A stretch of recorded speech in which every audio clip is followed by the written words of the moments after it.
तो भाई लोग क्या हाल है। हाँ मुझे पता है वीडियो काफ़ी लेट है। दरअसल मैं एक सीरीज़ देख रहा था जिसे देखने में मैं इतना मशगूल हो गया कि मैं यही भूल गया कि मेरा एक यूट्यूब चैनल भी है। लेकिन उस सीरीज़ के बारे में हम किसी और दिन किसी और वीडियो में बात करेंगे। तो आज की इस वीडियो में मैं बात करने वाला हूँ नेटफ्लिक्स पर आई सीरीज़ द विचर सीज़न 2 के बारे में। लेकिन सीज़न 2 के बारे में बात करने से पहले मैं सीज़न 1 का रिकैप दे देता हूँ। तो 2019 में आई इस सीरीज़ की कहानी एक बुक पर आधारित है जिसमें हमें एक ऐसा वर्ल्ड पेश किया गया है जिसमें मॉन्स्टर्स, एल्फ और विज़ार्ड जैसे कई सारे फिक्शनल कैरेक्टर देखने को मिलते हैं। तो बेसिकली कहानी में विचर एक ऐसा पर्सन होता है जिसमें कोई इमोशन नहीं होता है और एक नॉर्मल इंसान उन्हें मॉन्स्टर्स मारने के लिए हायर करता है। और इस सीरीज़ में हमें एक ऐसे ही विचर की कहानी दिखाई गई है जो एक रानी से प्रॉमिस ऑफ सरप्राइज़ मांग लेता है, जिसके चलते रानी को अपनी एक ऐसी चीज़ ऐसा गिफ्ट विचर को देनी पड़ेगी जिसके बारे में रानी को खुद नहीं पता कि हाँ ये चीज़ उसके पास है भी। तो जैसे ही प्रॉमिस ऑफ सरप्राइज़ की मांग होती है उसी समय रानी को पता चलता है कि उसकी बेटी प्रेग्नेंट है। तो प्रॉमिस के मुताबिक जो बच्चा पैदा होगा वो गेरल्ट को दे दिया जाएगा। तो इस सीरीज़ के सीज़न 1 में हमें गेरल्ट के उस बच्चे से मिलने तक की कहानी दिखाई गई है। उसके अलावा सीज़न 1 में हमें गेरल्ट का पास्ट, उसके फ्रेंड्स, उसके लव इंटरेस्ट के बारे में दिखाया गया है। तो इस सीज़न को हम लोग एज ए इंट्रोडक्शनल सीज़न मान सकते हैं। तो सीज़न 2 की कहानी वहीं से शुरू होती है जहाँ पर सीज़न 1 की कहानी खत्म हुई थी। गेरल्ट सिरी को लेकर नॉर्थ के बैटल की तरफ इस उम्मीद में बढ़ता है कि वहाँ पर उसे येनिफर मिल जाएगी, लेकिन वहाँ पहुँचने के बाद उन्हें पता चलता है कि येनिफर मर चुकी है।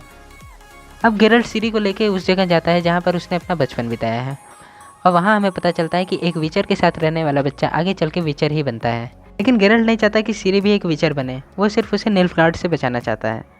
तो पिछले सीज़न के मुकाबले इस सीज़न में हमें एक्शन कम और ड्रामा ज़्यादा देखने को मिलता है, पर इसका मतलब ये नहीं कि एक्शन नहीं देखने को मिलेगा। इसमें जितने भी एक्शन दिखाए गए हैं पिछले सीज़न के मुकाबले थोड़ा लेवल बढ़ा के दिखाया गया है।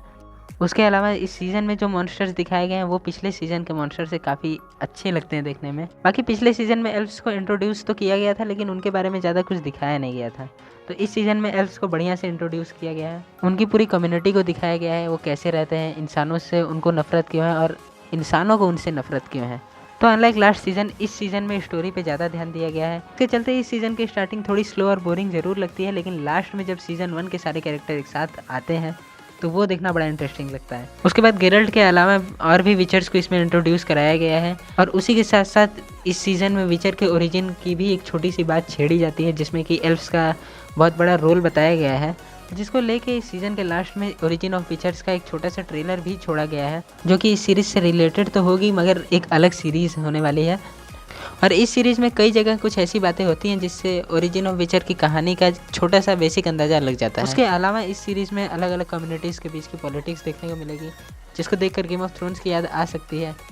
बस इस सीरीज़ का एंड गेम ऑफ थ्रोन्स की तरह ना हो। बाकी पिछले सीज़न में हमें कई बार एमियर का नाम सुनने को मिला था जिसको कि निल्फगार्ड फॉलो करते हैं, तो उसकी झलक हमको इस सीज़न के लास्ट में देखने को मिली जो कि मोस्ट प्रोबेबली इस पूरी सीरीज़ का मेन विलन हो सकता है। उसके अलावा इस सीज़न में मॉन्स्टर्स को लेके काफ़ी अमेजिंग खुलासा हुआ है और इतने सारे फिक्शनल कैरेक्टर को इंट्रोड्यूस करने के बाद इस सीज़न में एलियंस को भी इंट्रोड्यूस किया गया है। तो अब ये देखना काफ़ी इंटरेस्टिंग होगा कि ये सीरीज़ और कितना मज़ेदार बन सकती है। उसके बाद सीरीज़ की सिनेमेटोग्राफी काफ़ी अच्छी है, साथ ही साथ सारे एक्टर्स ने बढ़िया काम भी किया है और जिस तरह से अभी तक इस सीरीज़ की स्टोरी चल रही है उससे हम लोग एक बड़ी सीरीज़ की उम्मीद लगा सकते हैं। अब अगर आप ये सीरीज़ देखना चाहते हो तो इंग्लिश के साथ साथ ये सीरीज़ हिंदी डब में भी अवेलेबल है, जिसे मैंने खुद चेक किया है, लेकिन दूसरे को तो बिल्कुल भी रिकमेंड नहीं करूँगा। अगर आप देखना चाहते हो तो इंग्लिश में ही देखिएगा। अगर आपको इंग्लिश में बहुत ज़्यादा ही प्रॉब्लम होती है तो ही इसका हिंदी डब चेक करना। तो बस यार आज के लिए इतना ही।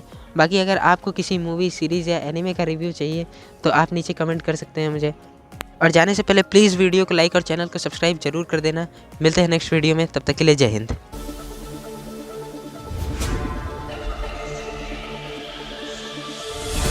Nothing's wrong, guess you got all you wanted. Yeah, I know it's suddenly gone, you never be forgotten. Pretend no one is to blame. Too late to reignite our flame.